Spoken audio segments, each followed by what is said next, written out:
안녕하세요. 인스키친 대표 신여섭 셰프입니다. 3편부터 12편까지 저와 함께 K 레시피를 배워볼 텐데요. 이 스페셜 편으로 먼저 흥미를 더했으니 본격적으로 시작해 보려고 합니다. 그래도 너무 걱정하지 마세요. 초급부터 고급까지 제가 알차게 준비했습니다. 충분히 잘 따라올 수 있도록 제가 잘 가르쳐 드릴 테니까 걱정하지 마시고요. 오늘 준비한 K 레시피는 밥짓기입니다. 한식의 기본 중에 기본이라 할 수 있는데요. 밥 짓는 것만 마스터하셔도 한식의 절반은 했다고 봐도 과언이 아닙니다. 밥은 쌀만으로도 짓지만 콩, 팥 등의 곡류를 넣어 잡곡밥을 짓기도 하고 감자와 고구마 등을 넣어 채소밥, 굴이나 홍합 등을 넣어서 해물밥을 짓기도 합니다. 밥은 조리법도 워낙에 간단하고 수분도 많아서 먹기 쉽고 소화 흡수가 좋은데요. 이렇게 다 똑같아 보이는 쌀도 나라별로 종류가 다 다릅니다. 쌀알이 짧고 둥글며 수분이 많이 함유하는 단잎종, 길고 통통하며 찰기가 덜한 중잎종, 쌀알이 길쭉하고 찰기가 없이 꼬들꼬들한 장잎종이 있죠. 이 한식의 특성상 주로 길이가 짧고 찰기가 높은 단잎종 쌀을 사용하고요. 이 장잎종은 인도나 동남아시아 쪽, 이 중잎종은 중국이나 미국, 호주 쪽에서 쓰는 편입니다. 현지 마트에서 구하기 쉬운 쌀을 선택해도 좋지만요. 이 장잎종이나 단잎종 중에 고른다면 길이가 짧은 단잎종을 고르는 게 좋습니다. 네, 이렇게 하는 법도 간단하고 영양도 만점인 밥 같이 한번 만들어 볼게요. 밥은 쌀과 물, 불의 삼중주로 완성되는 음식이라고 할 수 있는데요. 이 물의 양 조절과 불의 세기 조절이 관건입니다. 자, 이제 쌀을 한번 씻어 볼 건데요. 먼저 이 단축 쌀을 물에다 부어 주시고요. 물을 붓고 헹궈주세요. 아무래도 쌀에 불순물이라든지 쌀 겉잎, 제가 결하고 하죠, 있을 수 있기 때문에 잘 한번 헹궈 주시고요. 자, 이렇게 천물은 완전히 버려주세요.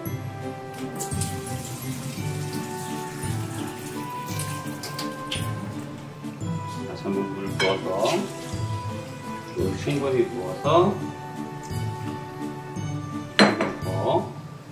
살짝 섞은 후에 불려주도록 하겠습니다. 네, 이렇게 한 2번 정도 씻어낸 후에 불려주시면 되는데요. 자, 이제 쌀을 다 씻었으면 쌀을 불려보도록 하겠습니다. 물기가 잘 스며들어야 뜸이 잘 듭니다. 여름에는 한 30분 정도 불려주시고요. 겨울에는 1시간 정도가 적당합니다. 자, 이렇게 쌀을 30분 정도 불려주셨으면요, 이제 밥을 짓도록 하겠습니다. 저는 오늘 냄비에 밥을 지을 건데요. 이 불린 쌀하고 이 물의 양은 이 냄비에 밥을 지을 때는 1:1 정도 비율이 적당합니다. 그래서 먼저 불린 쌀을 물을 제거하신 후에 계량을 하시는 게 가장 좋으실 거예요. 자, 먼저 물을 이렇게 물기를 다 제거하시고요. 이렇게 계량컵이나 일반 컵을 사용하셔서 딱 맞춰서 하시는 게 가장 좋습니다. 자, 한 컵 꾹꾹 눌러서 자, 저는 불린 쌀 2컵 반 정도 나오네요. 그럼 물도 마찬가지로 2컵 반 정도 넣어주시면 돼요.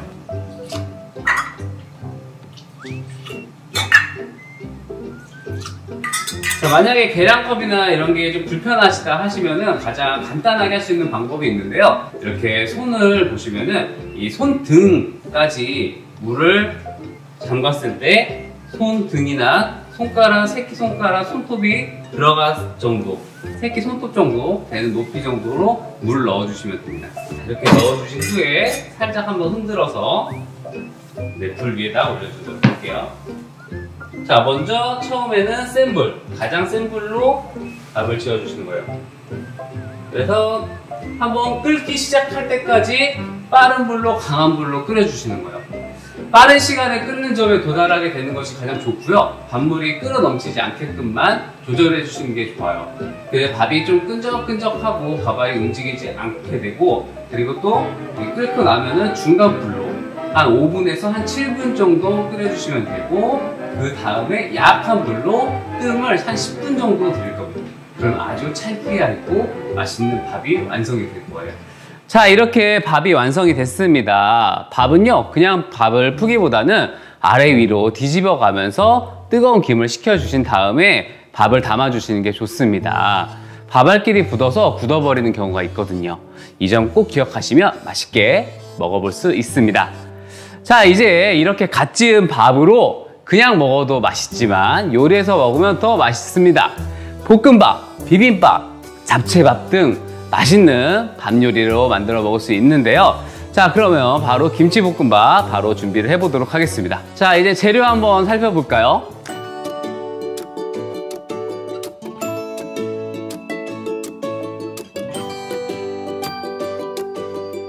김치볶음밥은 방송에서도 꽤 많이 소개되었습니다. 이 드라마 명불허전에서도 김치볶음밥을 아주 맛있게 먹는 모습이 인상적이었고요.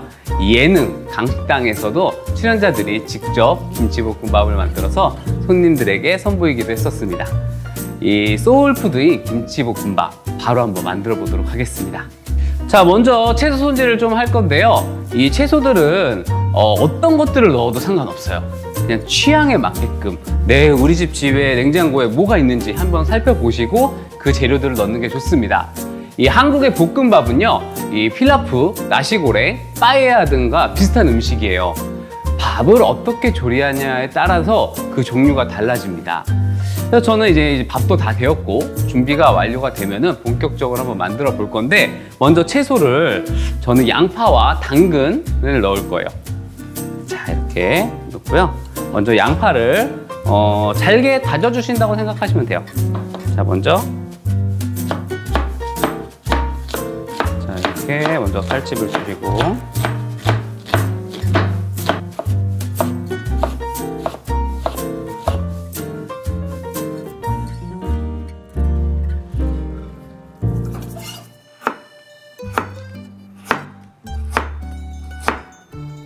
당근은 최대한 좀 작게 썰어주는 게 좋습니다.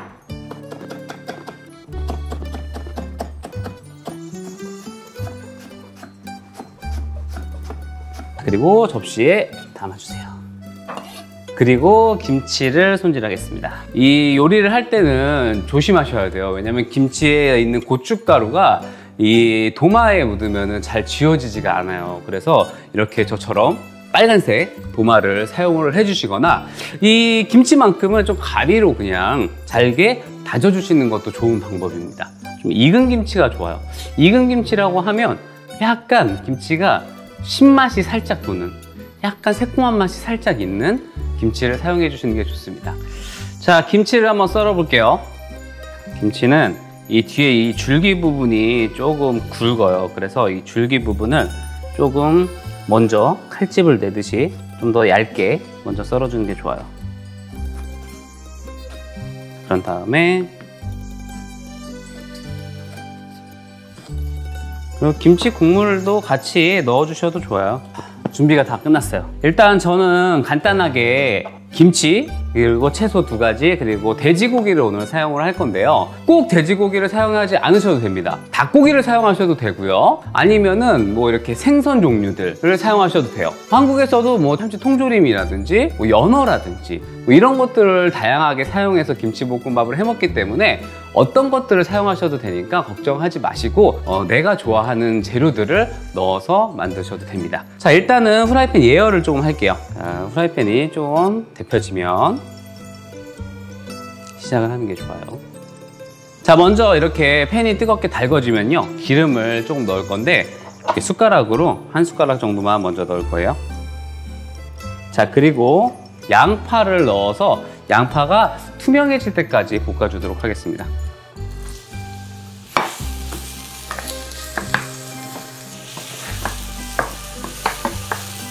아무래도 양파에서도 지금 단맛이 나오기 때문에 저희는 설탕을 넣지 않고 양파에 단맛을 넣어서 하도록 하겠습니다. 자, 색깔이 변했으면 돼지고기를 넣을게요. 같이 넣어주시고요.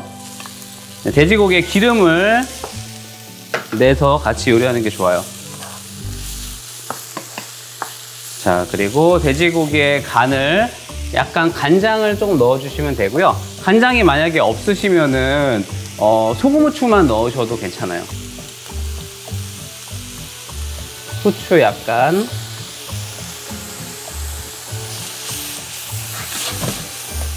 그리고 돼지고기가 겉면이 살짝 익을 정도에서 나머지 재료를 또 넣을 겁니다. 자, 이제 뭘 넣을 거냐면요, 당근 넣을 거예요. 당근은 이 지용성 비타민이 있어요. 그 지용성 비타민은 기름하고 같이 넣었을 때 더 영양가가 풍부해집니다. 그래서 돼지고기에서 나오는 기름과 또 식용유도 넣었잖아요. 그래서 같이 당근을 함께 넣을 거예요. 그리고 당근 같이 넣고, 그리고 썰어 놓은 김치 함께 다 같이 넣고 볶아줄게요. 이때 충분히 볶아주셔야 돼요. 이 김치에서 나오는 수분과 돼지고기에서 나오는 육즙이 만나서 충분히 볶아줘야 돼요. 그래서 너무 센 불로 볶지 마시고요. 이때는 약간 불을 줄여서 약간 약불에서 중불 정도로 볶아주시는 게 좋습니다. 자, 그리고 소금은 밥을 넣고 마지막에 간이 조금 부족하다 싶을 때 간을 맞춰주세요, 여러분. 왜냐면은 김치 자체에도 간이 되어 있기 때문에 지금 바로 소금을 넣어주시면 이따가 좀 짤 수 있어요. 그래서 소금은 마지막에 넣어주도록 해요. 자, 김치의 줄기의 색깔이 조금 바뀌어야 돼요. 지금은 굉장히 하얀색인데 색깔이 약간 투명해질 때까지 볶아주시는 게 좋아요. 자, 이제 충분히 숨이 죽은 것 같아요. 지금 보시면 채소도 이렇게 잘 볶아졌고요. 이렇게 돼지고기에서 기름이 살짝 나오면은 이제 다 준비가 된 거예요. 이렇게 밥 위에 덮밥식으로 드시기도 하지만 같이 함께 볶으면은 더 맛이 좋습니다. 만들어 놓은 밥을 같이 넣고 볶도록 할게요.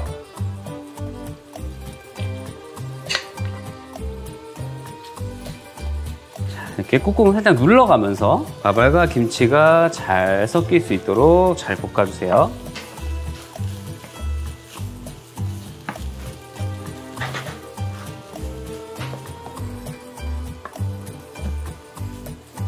자, 밥알이 하얀색이 다 골고루 색깔이 다 입혀질 수 있도록 볶을 때는 불을 너무 약하게 놓으면은 오히려 수분이 더 많이 생겨서 밥이 맛이 없어요. 불이 조금 센 불로 볶아주시는 게 좋습니다. 그래서 볶음밥을 할 때는 조금 빨리빨리 볶아주시는 게 더 맛이 좋아져요.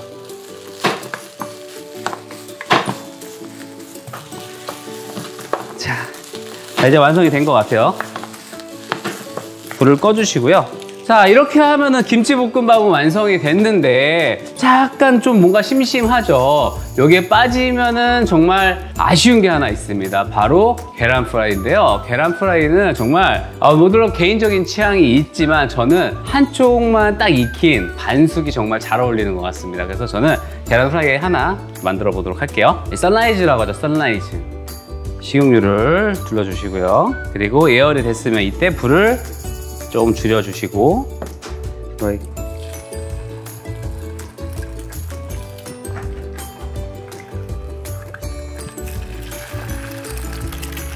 자, 이 상태로 약불로 모양을 잡아서 붓겠습니다.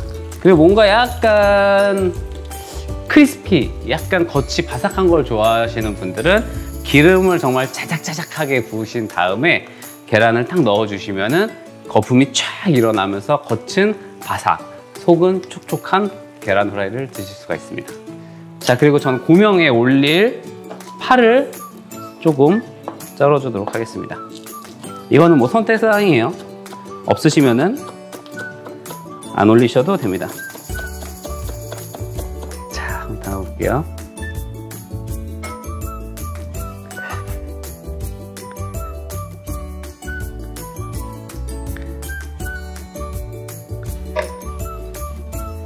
계란을 하나 올리고, 자, 그리고 파를 이렇게 올려주신 후에 마지막에 깨를 살짝 올릴 거고요. 만약에 참기름이 있으면 이 참기름도 굉장히 잘 어울리거든요. 참기름을 마지막에 살짝 뿌려주시는 것도 좋습니다. 자, 그리고 참깨를 살짝 뿌리시면은 이렇게 해서 김치볶음밥이 완성됐습니다. 자, 그럼 한번 먹어볼까요? 시식의 시간입니다. 자, 한번 먹어볼게요. 자, 이렇게 계란 노른자를 푹 터트려서 밥에 쓱쓱 비벼서요 먹으면 됩니다. 사실 이 김치 볶음밥은 이 영상을 보시는 한국 분들은 정말 딱 보자마자 입에 침이 싹 고일 거예요. 왜냐? 너무나 아는 맛이거든요.